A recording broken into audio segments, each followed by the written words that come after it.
හොඳයි දරුවනේ. අපි එහෙනම් මේ කතා කරමින් ඉන්නේ අපි අංක 15 ඒකකය සත්ත්ව පාලන මූලධර්ම. මේ ඒකකය යටතේ අපි දැන් කතා කරන්නේ කුකුල් පාලනය පිළිබඳවයි. එතකොට අපි සාකච්ඡා කරමින් ඉන්නේ කුකුල් පාලනය යටතේ පැටවුන් රැකවීම පිළිබඳව. ඒතර පොඩ්ඩක් මම මතක් කරලා ඉන්නම්. මේ දක්වා අපි කතා කරමින් හිටියේ මොන වගේ දේවල්ද කියලා.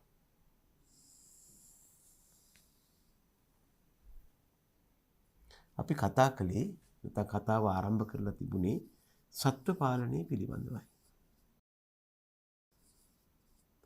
මේ යටතේ මුලින්ම අපි සඳහන් කරන්න කැමති සත්ත්ව පාලනය කියන්නේ ඇත්තම කිව්වොත් අපේ නිර්දේශය තුළ පවතින වැදගත්ම ඒකකය කියලා මම යෝජනා කරනවා. ඒකට හේතුව මෙම ඒකකයේ මගින් විතරක් බහුවර්ණ 8ත් 10ත් අතර ප්‍රමාණයක් ලැබෙනවා. ව්‍යුහගත ප්‍රශ්නයක් ලැබෙන්න පුළුවන්. ඒ වගේම රචනා ප්‍රශ්නයක කොටස් දෙකක් විතර ලැබෙනවා. මේ ඔක්කොම එකතු වුණාම ලකුණු 15ක් 20ක් අතර ප්‍රමාණයක් ඔබට මෙම තනි ඒකකයේ මගින්ම ලබා ගන්න පුළුවන්. ඒ කියන්නේ උසස් පෙළ කුෂි විද්‍යාවට හම්බ වෙන සම්පූර්ණ ලකුණු සංඛ්‍යාවෙන් 20ක් නැත්නම් 5න් එකක්ම මෙම තනි ඒකකයේ හැදෑරීම තුළින් ඔබට ලබා ගන්න පුළුවන් වෙනවා. අනික් පැත්තෙන් ගත්තොත් ළමයි මේක ගොඩක් අමාරු ඒකකයක් නෙමෙයි. ඊටාම සරල ඒකකයක්. මෙම ඒකකයේ තුල බොහොම බරපතල ගණිත ගැටලු, සමීකරණ, ඒ වගේ දේ ඔප්පු කිරීම ඒවා නැහැ. හරිම සරලයි. ළමෙක් මේක නිකන් පොඩ්ඩක් කතන්දරයක් වගේ අහගෙන හිටියොත් එයාට මේක පහදිලිව ගලප ගන්න පුළුවන් වෙනවා. ඒතර මොකක්ද ළමයි මේ සත්ත්ව පාලනය කියලා අපි කිව්වේ? කිසියම් ආර්ථික නිෂ්පාදනයක් ලබා ගැනීමට තෝරාගත් ගොවිපල් සතුන් ඇති කිරීමේ ක්‍රියාවක්. ගොවිපල් සතුන් කියලා කිව්වේ යම් ආර්ථික නිෂ්පාදනයක් ලබා ගැනීමට ඇති කරන සතුන්ටයි. මේ යටතේ ගොවිපල් සතුන්ගේ ආහාර මාර්ග පද්ධතියේ විවිධත්වයේ මත අපි මේ සත්ත්ව පාලනය යටතේ ඇති කරන ගොවිපල සතුන් ප්‍රධාන ආකාර දෙකකට බෙදුවා. එක කණ්ඩායමකට අපි කිව්වා සරල ආමාශය සතුන් කියලා. අනික් කණ්ඩායමට අපි කිව්වා සංකීර්ණ ආමාශය සතුන් කියලා. සරල ආමාශය සතුන් යටතේ අපි සාකච්ඡා කරන්නේ කුකුලා පිළිබඳව කිව්වා. සංකීර්ණ ආමාශයධාරීන් විදිහට ගවයා, එළුවා, බැටළුවා ආදීන් ගැන කතා කරනවා කිව්වා. එතකොට සත්ත්ව පාලනයේ මූලධර්ම යටතේ අපි මේ සතුන් වර්ග කළා. ඒ වගේම මේ සතුන්ගේ පෝෂණය ගැන කතා කළා. ආහාර මාර්ග පද්ධතියේ ව්‍යුහය සහ ක්‍රියාකාරීත්වය ගැන කතා කළා. ඒ වගේ දේවල් කතා කරලා අපි ඊළඟට ප්‍රායෝගිකව මේ සතුන් ඇත්දැඩි කිරීම ගැන කතා කළා. මේ යටතේ අපි ප්‍රධාන සත්ත්ව මාදිලි දෙකක් ගැන කතා කළා. ඒ කියන්නේ අපි මේකට කියනවා ඉගෙනගත්ත සිද්ධාන්ත භාවිතයේ හෙවත් ඇප්ලිකේෂන් කියලා. මෙන්න මේ ඇප්ලිකේෂන් යටතේ අපි ප්‍රධාන සත්ත්ව මාදිලි දෙකක් ඇතිදැඩි කිරීම පිළිබඳවයි සලකා බැලුවේ. මේකෙන් එක සත්ත්ව මාදිලියක් තමයි ගවයා. ගවයා පිළිබඳව කරපු සාකච්ඡාවට අපි කිව්වා ගව පාලනය කියලා. අනික් සත්ත්ව මාදිලිය උනේ කුකුලා. මේදී කුකුලා පිළිබඳව කරපු සාකච්ඡාව කුකුල් පාලනය වුණා. අපි දැනට සාකච්ඡා කරමින් ඉන්නේ ළමයි මෙන්න මේ කුකුල් පාලනය පිළිබඳවයි.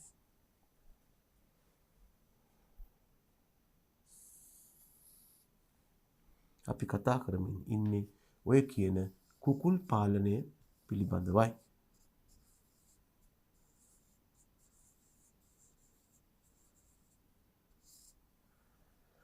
කිසියම් ආර්ථික නිෂ්පාදනයක් ලබා ගැනීමට කුකුලන් ඇති කිරීමේ ක්‍රියාවට අපි කිව්වා කුකුල් පාලනය කියලා. එතකොට මේ යටතේ ඇති කරපු කුකුලා අයත් උනේ ගැලස් ඩොමෙස්ටිකස් කියන විශේෂයටයි.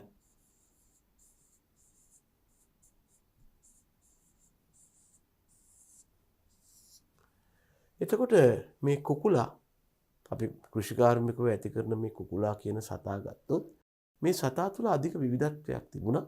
ඒ නිසා අපි කුකුලන් වර්ගීකරණයකට යෝජනා කළා තවදුරටත්. ළමයි මේ යටතේ කුකුලන්ගේ වර්ගීකරණය අපට ප්‍රධාන ආකාර දෙකකට බෙදා ගන්න පුළුවන් වුණා. මේකෙන් එකකට අපි කිව්වා සම්භවයේ මත කුකුලන්ගේ වර්ගීකරණය. ළමයි උපත නැත්තම් උපන් ස්ථානයේ හෙවත් සම්භවයේ මත අපට කුකුලන් ප්‍රධානාකාර 4කට බෙදා ගන්න පුළුවන් වුණා. යුරෝපීය හෙවත් එංගලන්ත මාදිලි, ඇමරිකානු මාදිලි,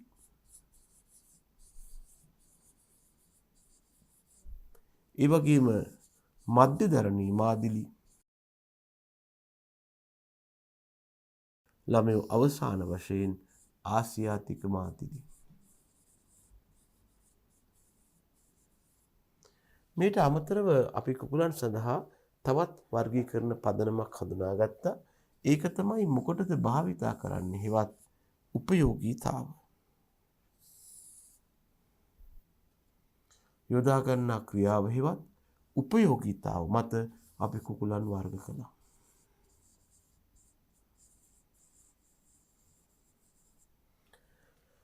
ළමයි යොදා ගන්නා ප්‍රයෝජනයේ හෙවත් උපයෝගීතාව මත කුකුලන් ප්‍රධාන ආකාර කීපයකට බෙදන්න පුළුවන් වුණා.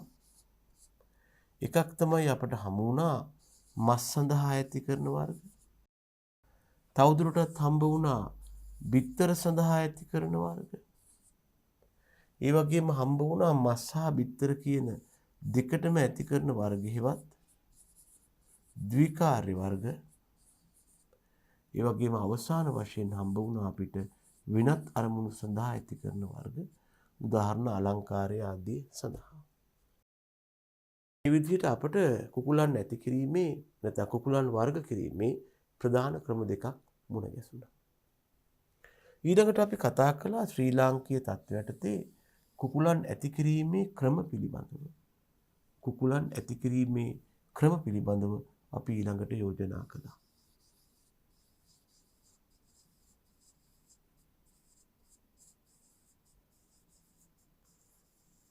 සතුන් ජීවිත කාලය තුලම එලිමහනේ නිදහසේ හැසිරීමට සලස්වමින් ඇති කිරීමට අපි කිව්වා නිදලි ක්‍රමය කියලා.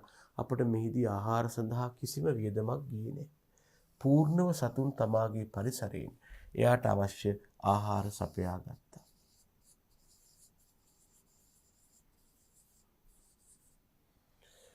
විශාල සීමිත ඉඩකඩ ප්‍රමාණයක් වෙන් කරලා ඒක මැද සෑදුණු නිවසක සතුන්ට රාත්‍රී කාලයේ ලබා දෙන්න සලස්වනවා, läගීමට සලස්වනවා. ඒ වගේම දිවා කාලයේ අර සීමිත පරිසරය තුළ හැසිරීලා එයාගේ පෝෂණ අවශ්‍යතාවයන්ගෙන් කොටසක් ලබා ගැනීමේ ක්‍රමයක් තිබුණා. මේකට අපි කිව්වා අර්ධ සූක්ෂම ක්‍රමය හෙවත් අඩ සියුම් ක්‍රමය කියලා.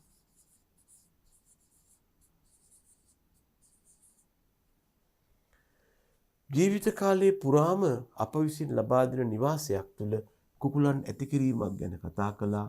අපි කිව්වා සියුම් ක්‍රමය කියලා. නැත්තම් සූක්ෂම ක්‍රමය කියලා කිව්වා.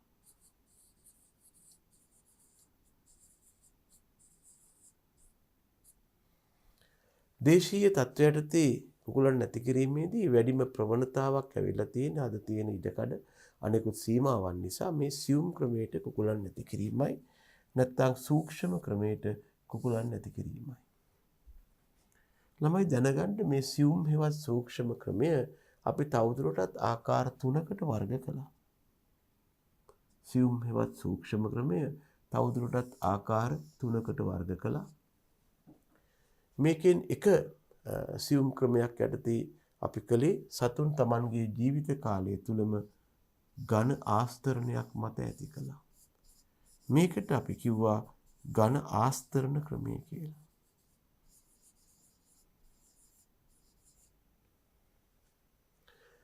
ලංකාවේ බහුලවම කුකුලන් නැති කිරීමේ ක්‍රමය වුණේ මේ ඩීප් ලිටර් සිස්ටම් හෙවත් ඝන ආස්තරණ ක්‍රමයයි.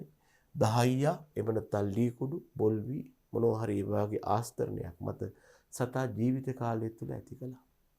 මේදී විශේෂ වාසිදායක තත්ත්වයන් ගණනාවක් ලැබුණා. ඒ සඳහා ප්‍රමුඛත්වයෙන් ක්‍රියා කළේ මෙන්න මේ ආස්තරණයයි. ඒ වගේම සියුම් ක්‍රමයට හමු වුණු තව ක්‍රමයක් තමයි අපි මේකට කිව්වා තට්ටුවක් මත සතුන් නැති කිරීම. ස්ලැටර්ඩ් ෆ්ලෝ සිස්ටම් කියලා. මේක අපට සමහර වෙලාවට ලැබුණා ලී පටි වලින් හදපු තට්ටුවක්, සමහර වෙලාවට කම්බි වලින් හදපු තට්ටුවක් වුණා. මේ මත සත්වය ඇති කරපුවාම මේවායේ පවතින ඉඩකඩ වලින් සතුන්ගේ මල ද්‍රව්‍ය පහළට හැලුණා. අධිකව අපවිත්‍ර වීමක් නැහැ. තුන්වෙනිව අපි කතා කළා සතුන් තනි තනිව ඇති කිරීමක් හෙවත් කූඩු ක්‍රමයක් ගැන. මේදී සතුන් තනි තනි කූඩුවල හෝ සමූහ කූඩුවලයි ඇති කළේ. ඊළඟට අපි කතාව පටන් ගත්තේ ඇත්තටම කොහොමද කුකුල් පාලනය කරන්න කියන එකයි. මේ කුකුල් පාලනය කරන ආකාරය කතා කරනකොට මේ කුකුල් පාලන ශාස්ත්‍රය තුළ නැත්නම් මේ කුකුල් පාලන වැඩසටහන තුළ අපිට මෙන්න මේ වාගේ පොඩි සටහනක් යෝජනා කරන්න පුළුවන්. ළමයි මුලින්ම අපි කුකුල් පාලනය ආරම්භ කරන්නේ සංසේචනය වූ බිත්තරයකින්. මේකට අපි කියනවා සංසේචිත බිත්තරය කියලා.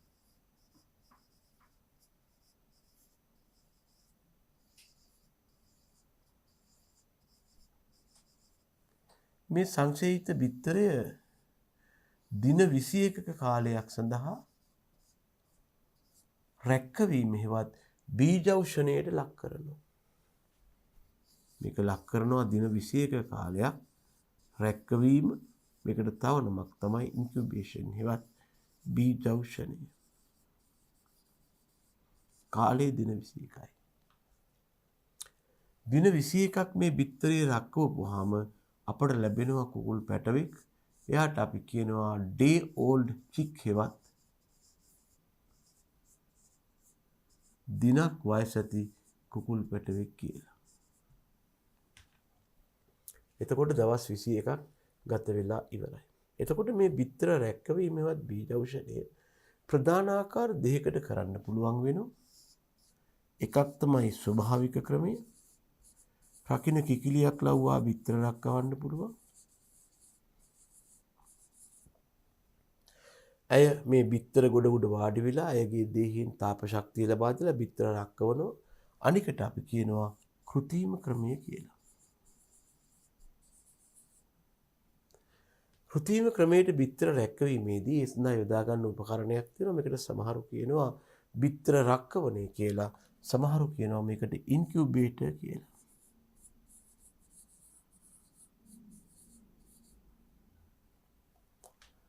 ඒතර මේ ආකාරයෙන් අපට පුළුවන් දින 21ක් ගියාම මේ ඉන්කියුබේටරයට දාන බිත්තර වලින් පැටවුන් ලබා ගන්න. මේ පැටවුන්ගේ පුං සතුන් ඒගොල්ල අයින් කරලා විනාශ කරන වැඩක් නැහැ. ජායා සතුන් පමණක් නැත්තම් මේ ලැබෙන පැටවුන් ඒගොල්ල ලිංග නිර්ණය කරලා පිරිමි සතු ටික අයින් කරලා ජායා සතු විතරක් බිත්තර රැක්කවන්න ඇති කරනවා. ඒතර මේ විදිහට අපි ලබා ගන්න දිනක් වයස්ති පැටවුන්ට කියනවා day old chicks ලා කියලා. ඊළඟට මේගොල්ලන්ගේ තාප පාලන යාන්ත්‍රණය ක්‍රියාත්මක වෙලා නැහැ. සතුන්ට තනියම ආරක්ෂාව, පෝෂණය, එහෙම නැත්නම් විලෝපීන්ගෙන් ගැලවීම, ආහාර, ජලය ආදී හොයාගන්න බෑ. ඒ නිසා මේ දිනක් වයස්ති කිකිලි පැටවුන්ට අවශ්‍ය කරන ආරක්ෂාව, උෂ්ණත්වය, පෝෂණය, ජලය ආදී තත්ත්ව බාහිරින් ලබා දෙමින් ඒගොල්ලෝ රැකබලා ගන්නවට අපි කියනවා පැටවුන් රැකවීම කියලා. ඉස්සෙල්ලා බිත්තර රැක්කුවා, දැන් රැකවන්නේ පැටවුන්.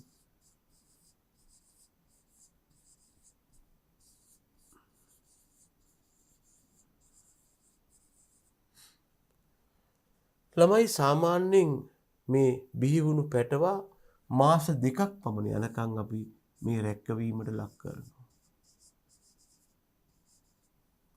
එහෙම නැත්නම් මේ කාලේ මාස 2යි.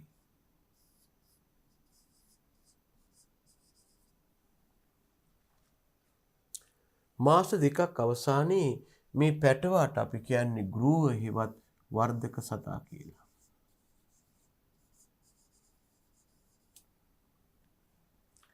මේ වර්ධක සතා හෙවත් ග්‍රෝව එතෙන් සිට බිත්තර දමනතාක්කල් රැකබලා ගන්නවට අපි කියනවා වර්ධක සතුන් පාලනය කියලා.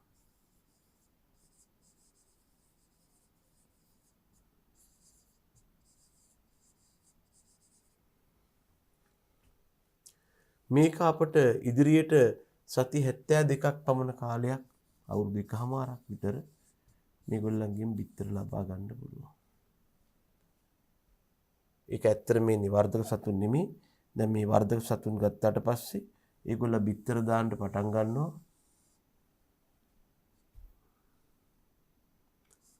සති 20ක් වෙනකොට. අන්න එතන ඉඳලා තමයි මේගොල්ලා බිත්තර දැමීම කරන්නේ ඉස්සරහට සති 72ක් විතර. අවසානයේ මේ වායේ කාලයක් දක්වා ඒගොල්ලන්ට අපි කියනවා බිත්තර දමන සතුන් පාලනය කියලා.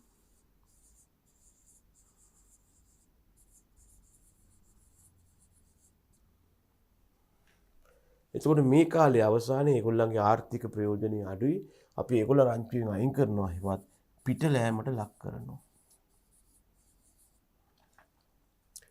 අපි ඔන්න ඔය ගැන කතා කරනකොට තමයි අපිට හමු වුණු මාතෘකාව උනේ පැටවුන් රැකවීම.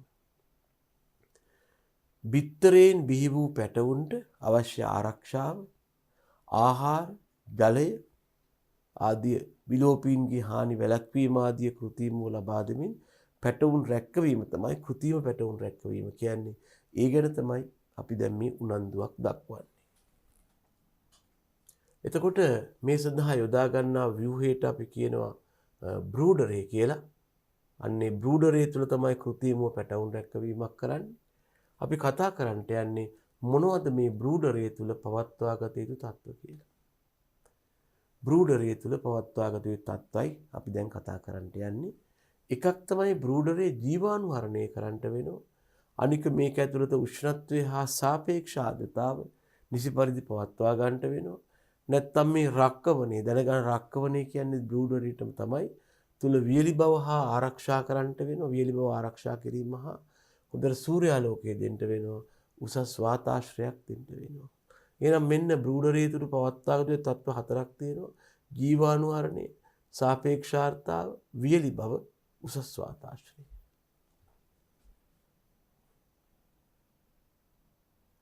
තව තියෙනවා. සුළඟින් ආරක්ෂා වෙන්න ඕන. සතුන්ගේ සෞඛ්‍ය හොඳට පාලනය වෙන්න ඕන. සතුන්ට නියමිත ආහාර හා ඉඩකඩ ලැබෙන්න ඕන. සතුන්ගේ ලිංග නිර්ණය කියන්නේ සතුන් ගැහැණු පිරිම් බව හොයා ගන්න ඕන. මේ බ්‍රූඩරේ තුල බිහි වුණු සතුන් ගැහැණුද පිරිමිද කියලා හොයා ගන්න ඕන. මේ ක්‍රියාව මානවයෙක් නැත්නම් මිනිසෙකු මගින් කරන්න පුළුවන්. මේ සඳහා යොදා ගන්න පුද්ගලයාට අපි කියනවා චික් සෙක්සර් කියලා.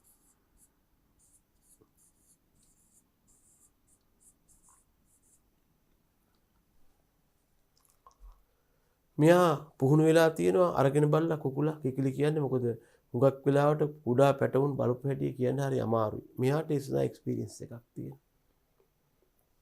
හොට කැපීම අනික් අයට හානි කරන්න පුළුවන් ඉඳ හොට කපනවා වාර්තා තබා ගැනීම සතුන් පිළිබඳව රෙකෝඩ්ස් තියාගන්න. ඉතින් යනු දැනගන්න අපි දිනක් වයස්ති කිකිලි පැටව ගැන කතා කරනකොට නැත්තම් ඒගොල්ලන්ගේ බ්‍රූඩරේ පාලනය කරනකොට ජීවාණුහරණය, උෂ්ණත්වය හා සාපේක්ෂාර්ථතාව සැපයීම, වියලි බව ආරක්ෂා කිරීම, උසස් වාතාශ්‍රයක් ලබා දීම,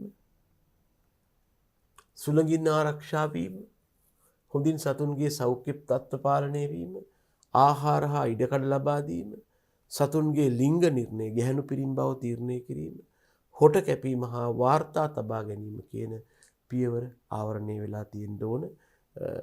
මේ අපි කතා කරන ග්‍රෝවර්ස්ලා පාලනය කරද්දී. ඊළඟ ඉස්සෙල්ලාම පළවෙනි ක්‍රියාව බ්‍රූඩරේ ජීවාණුහරණය. ස්ටෙරිලයිසේෂන් of brooder. මෙතෙන්දී අපි ඉස්සෙල්ලාම හරිගස්සපු බ්‍රූඩරයක් නම් මේකට අලුතින් සතු දාන්න ඉස්සෙල්ලා මේක කොන්ඩිස් හා ෆෝමලින් යොදාගෙන ජීවාණුහරණය කරනවා. අලුතෙන් සතු දාන්න ඉස්සෙල්ලා. දෙවෙනි එක උෂ්ණත්වය හා සාපේක්ෂ ආර්ද්‍රතාව පාලනය කිරීම. කොහොමද මේ බ්‍රූඩ් එක ඇතුලේ උෂ්ණත්වයයි සාපේක්ෂ ආර්ද්‍රතාවයි පාලනය කරන්නේ? දැන් මෙතෙන්දි කියනවා සාර්ථක ප්‍රතිඵල ලැබීමට බිත්තරයෙන් පිටවීමේ ඉඳලා අඩුම ගානේ සති 5ක්වත් සති 5ක් කියන්නේ මාසිකුත් සතියක් සතුන්ට බාහිරින් උෂ්ණත්වය ලබා දෙන්න වෙනවා.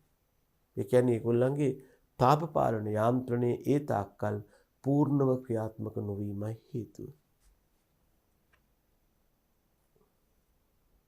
එතකොට බ්‍රූඩරේට උෂ්ණත්වය ලබා දීම ආරම්භ කරන්නේ සත්තු දැම්මට පස්සේ නෙමෙයි සත්තුන්ට සීතලක් ඇති වෙනවා. සත්තු දාන්න දවසකට කලින් මේ බල්බ් එක දාලා රත් වෙන්න අරින්න.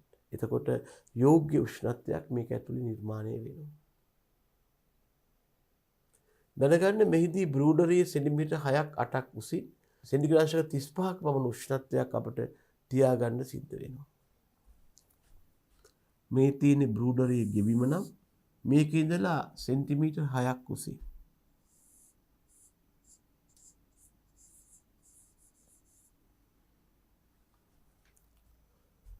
අපි උෂ්ණත්වමානයක් සවිකළොත් මේකේ උෂ්ණත්වය සෙන්ටිග්‍රේඩ් 35ක් වශයෙන් දැක්වීම තමයි මේ කතාවෙන් අපි කියන්නේ. එතකොට දැනගන්න ඒ උෂ්ණත්වයට ගියාට පස්සේ ක්‍රමානුකූලව ටික ටික කාලය යනුව සතුන්ගේ උෂ්ණත්වය අඩු කරනවා. 35 දිගටම තියන්න බෑ.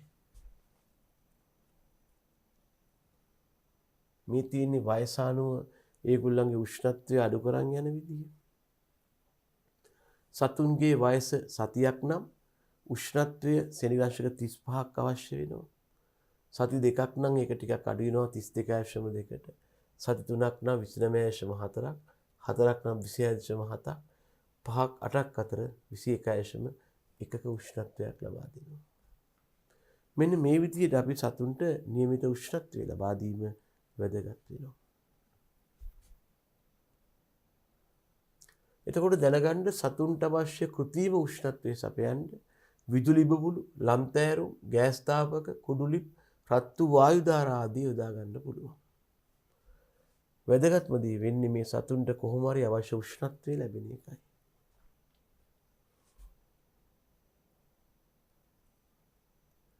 මේ තියෙන සතුන්ට උෂ්ණත්වය සැපයීමට යොදාගත හැකි විවිධ ප්‍රභව. අපි කියනවා උෂ්ණත්වය සැපයීම යටතේ භාවිත කළ හැකි විවිධ ප්‍රභව කියලා.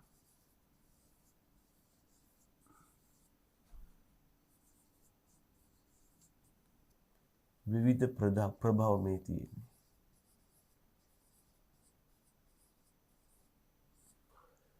මේ තියෙන ලී කුඩු ලිප මේකේ කුඩු පුරවලා ගින්දර දාපුවම මේකෙන් තාපය ලබා ගන්න පුළුවන්.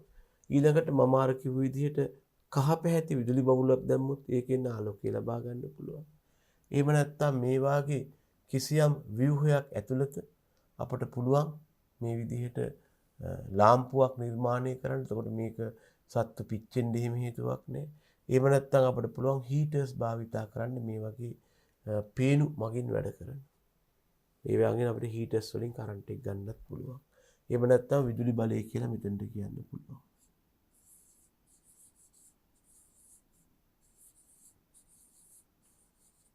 විදුලි බලය ලබා දෙනවා නම් අපිට හීටර්ස් පාවිච්චි කරන්න පුළුවන්.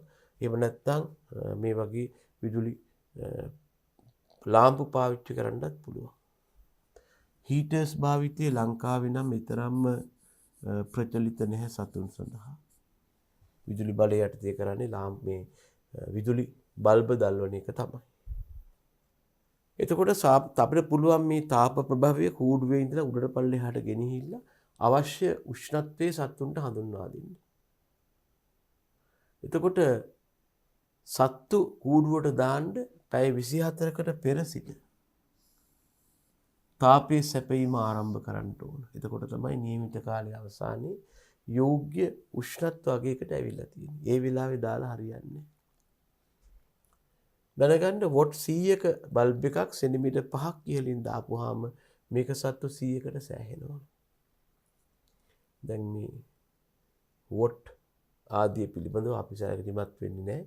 හැබැයි එකම ප්‍රමාණයක් තමයි කියන්නේ වොට් 100ක බල්බයක් සෙන්ටිමීටර් 5ක ඉහළින් දාපුවාම ඒත් අපිට ලැබෙනවා සතුන් 100කට ප්‍රමාණවත් තත්ත්වයක්. ඒක මතක තියාගන්න. අනික තමයි මේ බ්‍රූඩර් එක ඇතුළේ ඉන්න සත්තුන්ට දවසකට සාපේක්ෂාර්ථතාව සපයන්නේ 60%යි. අසීමිත විදිහට සාපේක්ෂාර්ථතාව සපයන්නේ නැහැ. පැටවුන්ගේ පිහාටු ආදිය තෙත් වෙන්න පුළුවන්. ඒගොල්ලන්ට ටිකක් ඔය බරපතල නියුමෝනියා වැනි ආසාදන පවා ඇති වෙන්න පුළුවන් මේ විදිහට. දැන් අපි කිව්වා සතුන් ආලෝක ප්‍රභාවය ළඟ රඳවන්නට යොදා ගන්න උපකරණය තමයි බ්‍රූඩර් ගාඩ් එක. අපි ඔබට ඉදිරිපත් කළා එකක්. මේ ඉන්න සත්වයා නම් ඒ වටා පනවා ඇති ආවරණයේ බ්‍රූඩර් ගාඩ් වෙනවා.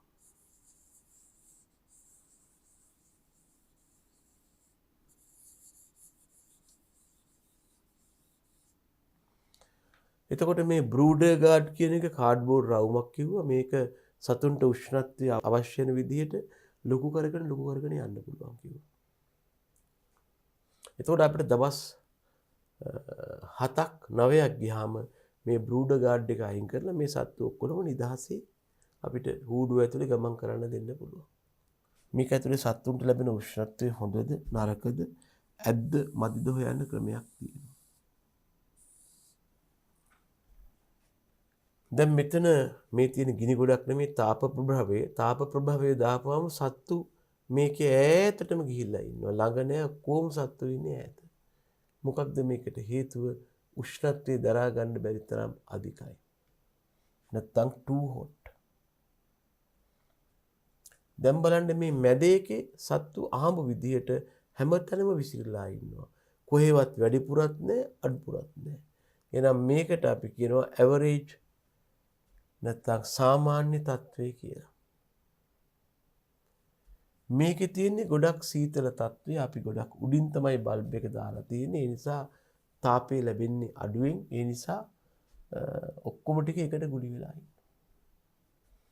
අපි කතා කළේ සතුන් ඇති කිරීමේ ක්‍රම පිළිබඳවයි. ඒ යටතේ සතුන්ට කොහොමද උෂ්ණත්වය ලබා දෙන්නේ කියලා මේ බ්‍රූඩරේ කියන ව්‍යුහය තුල.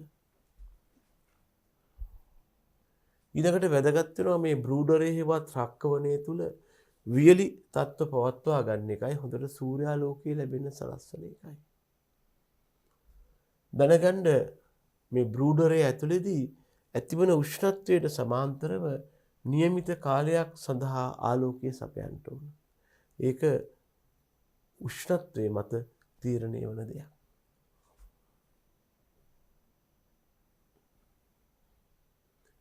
මෙන්න සතුන්ට ආලෝකය දැක්විය හැකි කාලසටහනක්. සතියක් නම් වයස දවසේ පැය 24ම අවුව ඕනේ. සති දෙකක් නම් පැය 20ක.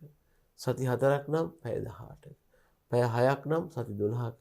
පැය 8ක් නම් සති 10ක. සතුන්ට මේ විදිහට ඔබ බාහිරින් ආලෝකය ලබා දුන්නොත් ඒගොල්ලෝ බිත්තර නිෂ්පාදනය කරනවා. නමුත් මෙතන වෙලා තියෙන්නේ එහෙම දෙයක් වෙලා නැහැ. අපි කතා කළේ කොහොමද සතුන්ට දිනකට කොච්චරක් ආලෝකයේ සපයනවද ඒගොල්ලන්ගේ ප්‍රශස්ත වර්ධනයක් නැත්නම් නිෂ්පාදනයක් ආදියට යාම සඳහා. දැනගන්න මේ රක්කවණේ ඇතුළත නිකන් තෙත් අඳුරු වගේ පරිසර තත්ත්ව ඇති වුණොත් සතුන්ට ඇතිවන භයානක රෝගයක් තියෙනවා. මේ රෝගය තමයි කොක්සිඩියෝසිස් කියන්නේ. කුකුලන්ට ඇතිවන භයානක රෝගයක් තියෙනවා. රෝගයේ නම කොක්සිඩියෝසිස් වෙනවා.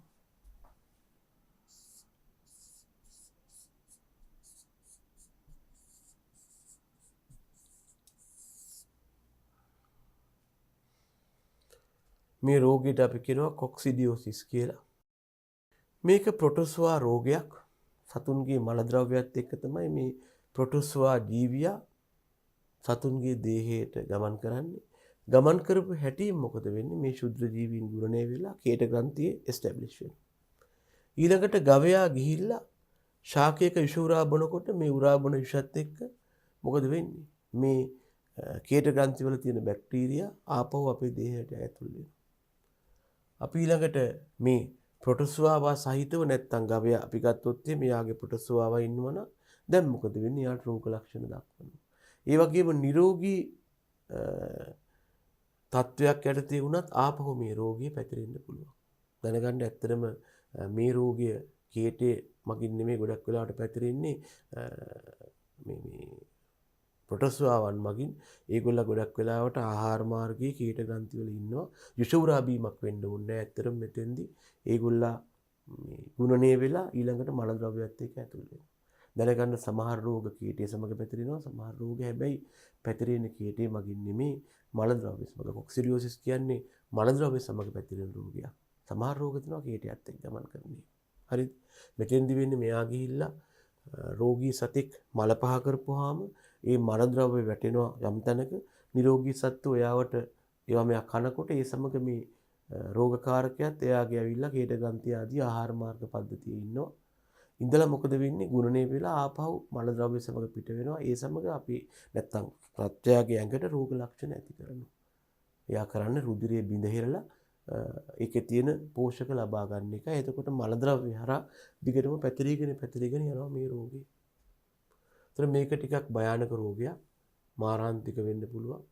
මේ වගේම දැනගන්න මේ තෙත් හා අඳුරු තත්ත්ව තිබුණොත් අපේ බ්‍රූඩරය ඇතුලේ නියුමෝනියා රෝගය ඇති වෙන්න පුළුවන්. කොක්සිඩියෝසිස් වලට අමතරව වැළඳිය හැකි තව රෝගයක් තමයි කුකුලන්ගේ නියුමෝනියා රෝගය.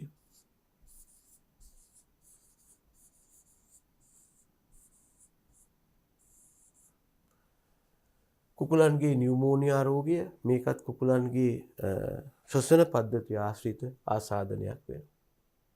ඒ වගේම හොඳින් සූර්යාලෝකය ලබා දුන්නාම මේ කූඩුවල ඉන්න සතුන්ට හොඳින් විටමින් D නිෂ්පාදනය කරන්නට පුළුවන් වෙනවා. ඒ නිසා දැනගන්න හොඳින් සූර්යාලෝකය ලබා දෙන්න ඕන.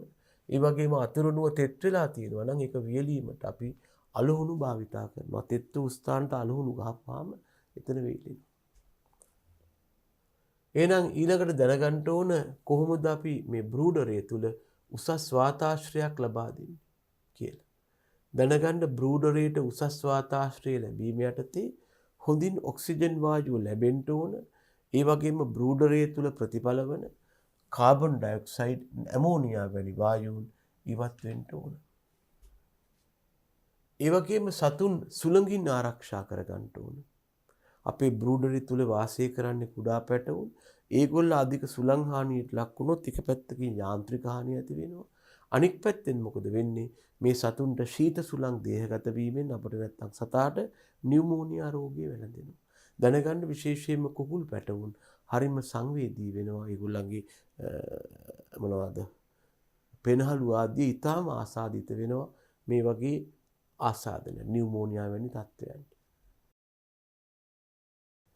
ඒ වගේම මේ සතුන්ගේ සෞඛ්‍ය තත්ත්ව පාලනය වැදගත් වෙනවා. අපි ඇති කරන්නේ කුඩා පැටවුන් නිසා ඒගොල්ලෝ ඊටා අධික වශයෙන් නොයෙකුත් සෞඛ්‍ය ගැටලු වලට ලක් වෙනවා. නිතරම රෝග වලට ලක් වෙනවා. මේ තත්ත්වේ වළක්වන්න හොඳින් සෞඛ්‍ය සම්පන්න තත්ත්වයන් ඇති කරගත යුතු වෙනවා. ඒ අර්ථය අපි යෝජනා කරන එක දෙයක් තමයි බ්‍රූඩරේට සතුන් හඳුන්වා දෙන්න සතියකටවත් පෙර එය ජීවාණුහරණය කරලා තියන්න. ඒකට හේතුව තමයි අපි උදාගන්න බ්‍රූඩරය මීට පෙර භාවිතා කරපුවාම මොකද වෙන්නේ? විවිධාකාර රෝගකාරක මේ බ්‍රූඩරය තුල සැඟවී ඉන්න පුළුවන්. අපි ඒකම නිරෝගී සතුන් කණ්ඩායමක් ඊළඟට ඇතුල් කළොත් මොකද වෙන්නේ? මේ බ්‍රූඩරේ සැඟවී සිටින රෝග පරිබෝධකාරක මගින් සතුන්ට හානි කරනවා. මේක දිගටම පවතින චක්‍රාකාර සිද්ධියක් වෙයි.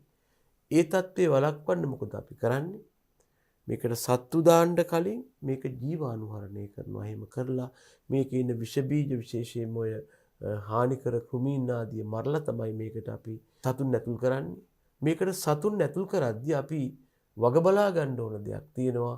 අපි අපේ නිසි පරිදි මේක ජීවාණුහරණය කරලා තියෙනවා වගේම ජීවාණුහරණය කිරීමට යොදාගත්ත මෙන්න මේ කෙමිකල්ස් තියෙනවා. හොඳට මතක තියාගන්න ළමයෝ. මෙයා එච්චර අහිංසක එක්කෙනෙක් නෙමේ ෆෝමලින්. අන්න එයාගේ බලපෑම නැති වෙලා තියෙන්න ඕන. එහෙම නැත්තම් අපි කරන්නේ මොකක්ද? සිතාමතා මේ හඳුන්වා දෙන කුඩා කුකුල් පැටවුන්ට සිතාමතාම අනර්ථයක් කරනවා. මොකද මේගොල්ලෝ ඊටා කුඩා සතුන් හඳුන්වා දෙන්නේ. එතකොට ඒගොල්ල මේ වාගේ රෝගකාරක ඉන්නවට වැඩිය භයානකයි මේක ජීවාණුහරණය කියලා ඔයා මේකට ෆෝමලින් දාලා තිබ්බොත් එහෙම. දාලා ඒකේ ඉෆෙක්ට් එක නැති වෙලා තියෙන්න ඕන. ඒකයි ළමයෝ ඒක කල්තබා කරලා ඉවර කරන්න කියන්නේ. හරිද? මීට අමතරව අපි මේකට පාවිච්චි කරනවා අපි ජීවාණුහරණයට ෆෝමලින් සහ පොටෑසියම් පර්මැංගනේට්. එහෙම නැත්නම් ෆෝමැල්ඩිහයිඩ් භාවිතා කරන්නත් පුළුවන් මේ සඳහා අපිට.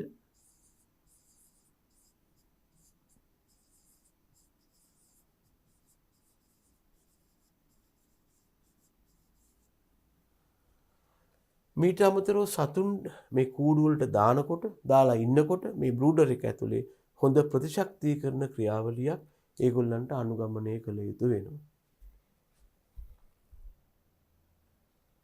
මෙන්න මෙහෙමයි.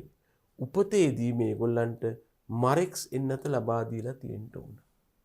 හැබැයි ළමයි අපි යෝජනා කරනවා මරෙක්ස් එන්නත අනිවාර්ය වුණාට මේගොල්ලන්ට ඊට අමතරව මෙයා නිෂ්පාදනය කරපු ලොකු ෆාම් එක විසින්ම මෙයාට ලියුකෝසිස් කියන එන්නතයි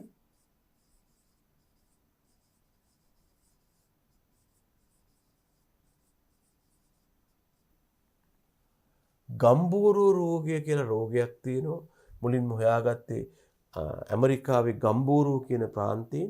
මේ රෝගියාට තියෙන සතුන්ගේ ඉනේ තියෙනවා එක්තරා ග්‍රන්ථියක්. මේකට අපි කියනවා බර්සායක කියලා.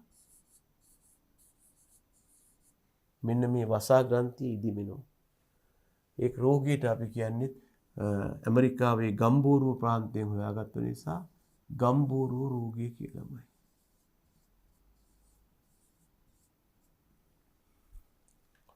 සති 3න් වෛරස් රෝගයක් වන ෆ්‍රනිකිට් රෝගය සඳහා පළමු එන්නත ලබා දෙනවා. සති 6න් තවත් වෛරස් රෝගයක් වන ෆවුල් පොක්ස් හෙවත් කුකුල් වසුරිය සඳහා පළවෙනි එන්නත ලබා දෙනවා. සති 7න් මේකට පණු බේත් ලබා දෙනවා. අපි ලබා දෙන්නේ මෙයාට පිපරසීන් කියන පණු බේත. ඒක පැටවුන්ගේ පණුවන් මර්ධනය කරනවා. සති 13න් ආපහු දෙවෙනි පාර පණු බේත් ලබා දෙනවා. පණුවන් හුඟක් මර්ධනය වෙනවා. ඒ වගේම පළවෙනි සති 3 දීපු වැක්සිනේෂන් එකේ දෙවෙනි ඩෝස් එකක් තියෙනවා. ඒක ලබා දෙන සති 14 දී මේකට අපි කියනවා දෙවන රැනිකට් එන්නත කියලා. මෙන්න මේ වගේ ප්‍රතිශක්තිකරණ වැඩසටහනක් තමයි අපි ඉදිරිපත් කරන්නේ. අපි කිව්වේ මේ සතුන්ට අර විදිහට පයිපරසීන් නැත්තම් පිපරසීන් කියන පණු බේත දෙනකොට ළමයි සෑම සති 6කට සැරයක්ම නැවත පණු බේත් දෙන්න. මම මේ කියන්නේ බ්‍රූඩරෙන් අයින් කළත් මේගොල්ලෝ බිත්තර නිෂ්පාදකින් වශයෙන් පවත්වා ගන්නකොට ගොවිපොළේ සතුන් සති 6කට සැරයක් පණු බේත් දෙන්න. සමහරු මේකට විරෝධතාවයක් පළ කරනවා. ඔය ලේස්ලා හෙවත් බිත්තර ගන්න අයට පණු බේත් දුන්නාම ඒ වගේ ට්‍රේසස් බිත්තරවල තියෙනවා කියලා උනාට ඒකට කරන්න දෙයක් නැහැ. අනික තමයි සත්තුන්ගේ වයස සති 16 දී පමණ අර ෆවුල් පොක්ස් නැත්තම් කුකුල් වසූරිය කියන එකේ දෙවන එන්නත ලබා දෙනවා.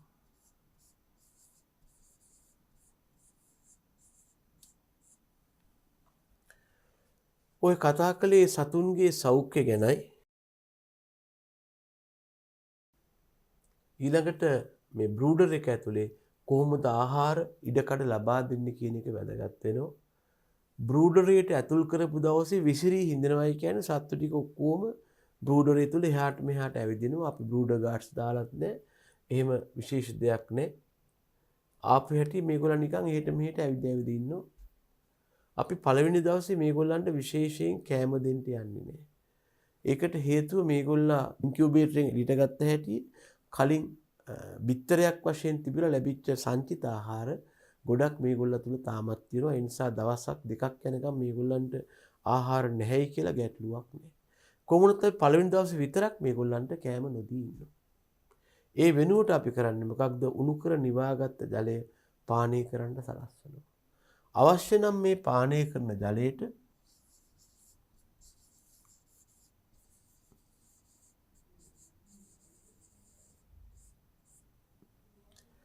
ග්ලූකෝස් ඊට අමතරව ප්‍රතිජීවක ඇන්ටිබයොටික්ස් කියලා තියෙන්නේ. අන්න ඒවා ස්වල්පයකුත් එකතු කරන්න පුළුවන්. ඒවා තමයි අපි මේගොල්ලන්ට මුලින් ලබා දෙන්නේ, ජලය ලබා දෙනවා. ඉතින් මෙතෙන්දී අපි කරන්නේ ළමයි මේ සත්තුන්ට කෑම විදිහට පැය 24ක් යනකම් වතුර දෙනවා ග්ලූකෝස් දාලා. ඕනනම් ඒකට අපි ඇන්ටිබයොටික්ස් හෙවත් ප්‍රතිජීවක පොඩ්ඩකුත් දානවා. සමහර විටමින් B පොඩ්ඩකුත් දානවා. ඒවා දානවා. ඒවා ඕනේ ග්ලූකෝස් දුන්නාම ඇති. අපි ඊළඟට පැය 24ක් ගියාට පස්සේ මේගොල්ලන්ට ඔය හුණුසාල්, කැකුළු හාල් වගේ දේවල් දෙනවා. මේ වර්ගන පොඩ්ඩක් පොඩි කරලා ඔය කඩදාසියක හෙවත් පත්‍ර කෑල්ලක දාලා කන්න දෙනවා. මේගොල්ලෝ මේකෙන් නිකුත් වන ශබ්දය නිසා පොඩි පැටවුනේ මේකට ගොඩක් ආකර්ෂණය වෙන බවයි කියවෙන්නේ.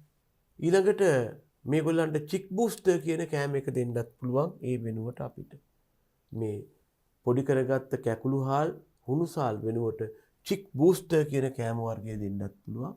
මේක ඇවිල්ලා ළමයි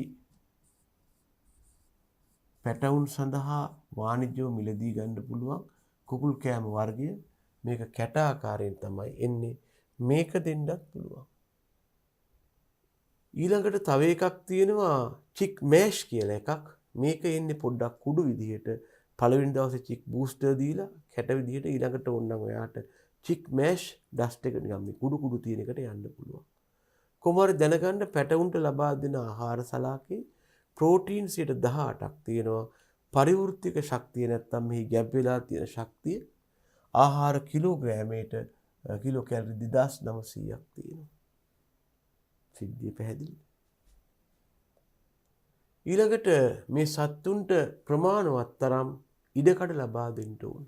අපි පැටවුන්ට ලබා දෙන ආහාර ප්‍රමාණයේ සීමාවක් ගැන කතා කරන්නේ. ඉක්මන් වර්ධනයක් ලබා දෙන්න සතුන්ට අවශ්‍ය තරම් ආහාර සපයනවා. ඒ වගේම මේගොල්ලන්ගේ නිතර මේකයි අපි කියන්නේ ආහාර හා ජල බඳුන් පිරලා තියෙන්න ඕන. සීමා කරන්න යන්නේ නැහැ වැඩිපුර. සත්තුන්ට ඉඩකඩ ලබා දෙනකොට මෙන්න මේ වාගේ තත්ත්වයක් ලබා දෙනවා. දවස් 1 ඉඳලා 14ක් දක්වා 0.02 ඉඳලා 0.03 වර්ග මීටර් සතෙකුට දවස් දෙකෙන් ඉස්සරහට ගියාම අපිට පුළුවන් මේක 0.09 වර්ග මීටර දක්වා වැඩි කරන්න. දවස් 6න් පස්සේ වුණනම් පුළුවන්. මෙතනින් ඒ කියන්නේ දවස් 14ට පස්සේ 0.09 දක්වා වැඩි කරනවා. දවස් 6ක් තව ගියාට පස්සේ 0.23ක් දක්වා වැඩි කරන්න පුළුවන්. එහෙනම් මෙන්න මේ විදිහට තමයි ඒගොල්ලන්ගේ ඉඩකඩ ෂෙඩියුල් කරලා තියෙන්නේ. ඊළඟට අපිට පුළුවන් සතුන්ට ඉඩකඩ ලබා දෙනකොට R වර්ගයේ සූත්‍රය කියන එක ආදේශ කරන්න. ඒ අනුව අපිට පුළුවන් අරය සෙන්ටිමීටර් 60ක් හා පරිධිය සෙන්ටිමීටර් 300ක් වන බ්‍රූඩරයක් ඇතුලේ වර්ග මීටරයක පැටව් 100ක් දාන්න. ඒ විදිහට තමයි අපි සතුන්ට අවශ්‍ය ඉඩකඩ ලබා දෙන්නේ. සතුන් වර්ධනය වුණාට පස්සේ ඒගොල්ල මේ කුකුලගේ ආවේනික ලක්ෂණයක් තමයි ඒගොල්ල බිම ඉන්න කට්ටිය මේ අපි ඒගොල්ලන්ට දානවා ලී. දාලා ඒ ලී උඩ läගලා ඉන්න සලස්වනවා. ඒවට අපි කියනවා läගුම් ලී කියලා. ඒවැ තමයි සත්තු läගලා ඉන්නේ. ඊළඟට සතුන්ගේ ලිංග නිර්ණය කිරීම මේකට සමහරු කියනවා චික් සෙක්සින් කියලා.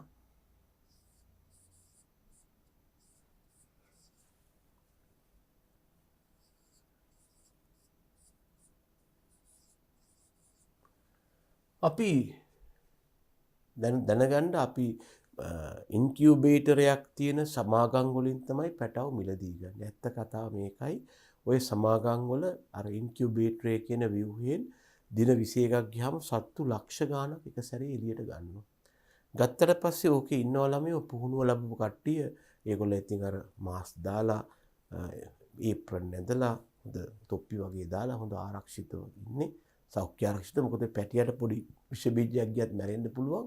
ඒගොල්ලෝ ගාවට ට්‍රේ වල දාලා මේ පැටව ඉදිරිපත් කරනවා. ලොකු ට්‍රේ එක පැටව 100ක් විතර දාලා පොඩි ඉනින් දෙනවා. දුන්නාම තව ට්‍රේස් දෙකක් ඒගොල්ලෝ ගාව තියෙනවා. මේ රෝස පාට එකයි නිල් පාට එකයි. ඒගොල්ලෝ ගන්නවා හරවනවා දානවා. ගන්නවා හරවනවා දානවා. ඒගොල්ලෝ කරන්නේ මේ පැටවා ගැහණු පිරිම් බව තෝරනවා. මේක ටිකක් පළපුරුද්ද මත කළ යුතු ක්‍රියාවක්. මේ වගේ අයට හොඳ වැටුප් ලැබෙන බවත් වාර්තා වෙනවා. මේගොල්ලන්ට කියන්නේ චික් සෙක්සර්ස්ලා කියලා. මේ වැඩේ කරන උදවියට අපි කියන්නේ චික් සෙක්සර්ස්ලා කියලා.